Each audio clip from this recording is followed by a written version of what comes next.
Hola, ¿qué tal? Este es el ejercicio número 13 de Java. He creado un nuevo proyecto llamado ejercicio 13-arreglos y vemos que voy a utilizar una única clase a la cual estoy llamando principal.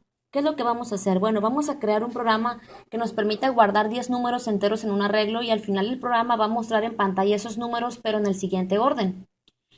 Es decir, vamos a suponer, tenemos este arreglo, considerando desde la posición cero, es decir, de la posición cero al arreglo a la posición 9 vamos a poder almacenar 10 números enteros. Vamos a suponer que nosotros almacenamos números de 10 en 10, 20, 30, 40, 50 hasta el 100. Bueno, aquí dice en el programa que vamos a imprimirlos en el siguiente orden. El primero, el último, el segundo, el penúltimo, el tercero, etcétera. Es decir, vamos a imprimirlo así.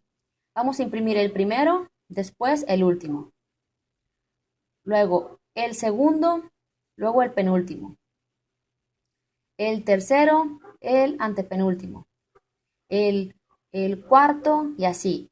Y aquí podemos ver, el primero es 10 y luego imprimimos el último. El segundo es 20, pues imprimimos el segundo.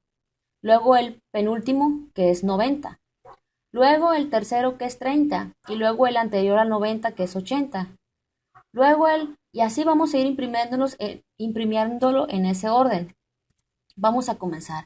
Voy a aclarar una variable para los ciclo for porque voy a utilizar dos ciclo for, la voy a llamar J.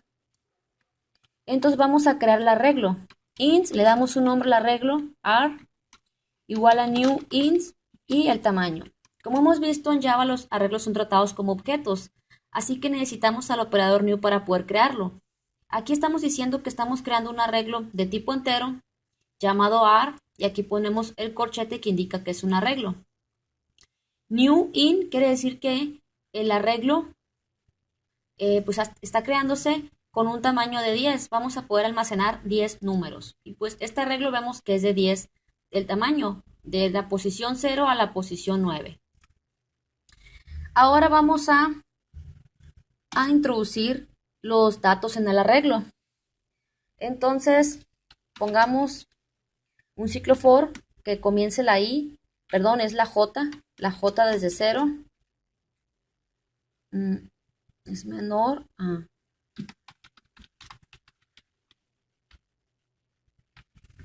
Como hemos visto, ar.length lo que hace, el arreglo le llamamos ar, es el nombre que le dimos.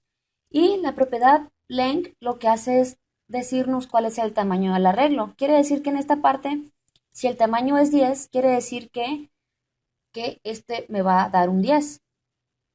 Voy a escribir un poco de código como es costumbre y ahorita les explico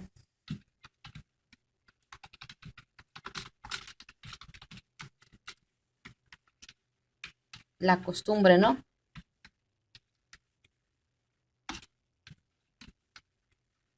Necesitamos crear un objeto de la clase scanner.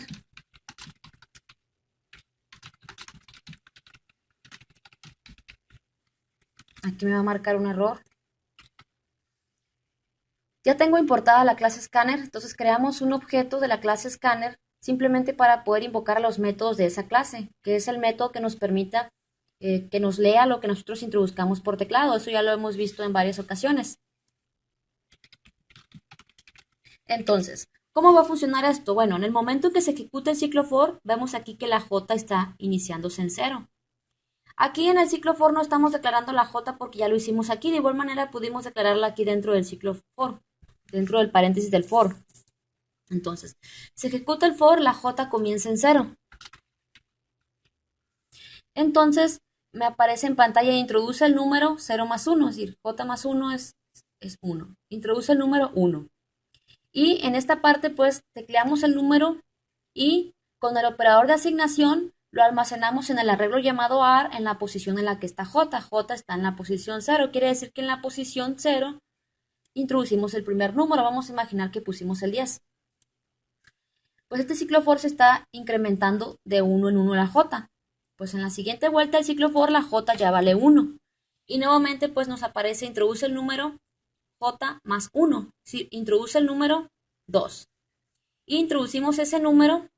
El objeto de tipo scanner invoca el método netSync que nos lee lo que introducimos por teclado y con el operador de asignación lo almacena en AR, en el arreglo llamado AR, en la posición J, que ahora es 1. Quiere decir que en la posición 1 almacena el siguiente número. Vamos a imaginar que si introducimos el 20, pues almacenamos el 20 en la posición 1. Y así este ciclo for se va a estar incrementando la variable j en 1 en 1. ¿Cuándo va a finalizar este ciclo for? Bueno, aquí dice que este ciclo for se va a estar ejecutando mientras la j sea menor que ar.length. Ar.length nos dice el tamaño del arreglo, que es 10. Quiere decir que este ciclo for se va a repetir de j igual a 0 a j menor que 10, es decir, de 0 a 9. Y es suficiente para recorrer este ciclo, este arreglo de 10 posiciones, desde la posición 0 hasta la posición 9. Entonces, en el momento en que j valga 10, este ciclo for ya no se va a repetir porque no se va a cumplir la condición que j sea menor que 10. Entonces, una vez que ya rellenamos todo el arreglo, pues como hemos dicho, queremos mostrarlo en el orden en el que ya dijimos, primero, el último, el segundo, el penúltimo. Entonces, vamos a utilizar otro ciclo for. De igual manera, no necesario que yo ponga ar.length, pero pues el ar.length nos dice el tamaño del arreglo. De igual manera es la misma que yo pongo j menor que 10. Entonces, para poder imprimir el arreglo en la manera en que queremos, pues vamos a utilizar el system.out.println para poder imprimir el arreglo. Entonces, ponemos el nombre del arreglo y la posición i. Perdón, j, porque así es el... Si le hubiéramos puesto aquí i, pues aquí pusiéramos i. Entonces, voy a hacer lo siguiente para explicarles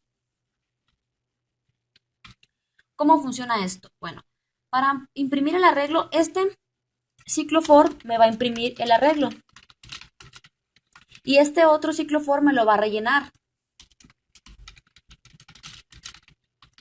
Entonces, en el momento en que una vez que ya llenamos el arreglo, después de finalizar este ciclo for, se va a ejecutar el siguiente ciclo for, la j comienza en 0. Entonces, con system.out.println me imprime el arreglo llamado AR en la posición j. Quiere decir que me va a imprimir la posición 0 del arreglo. El número 10, por ejemplo, me lo imprime el 10.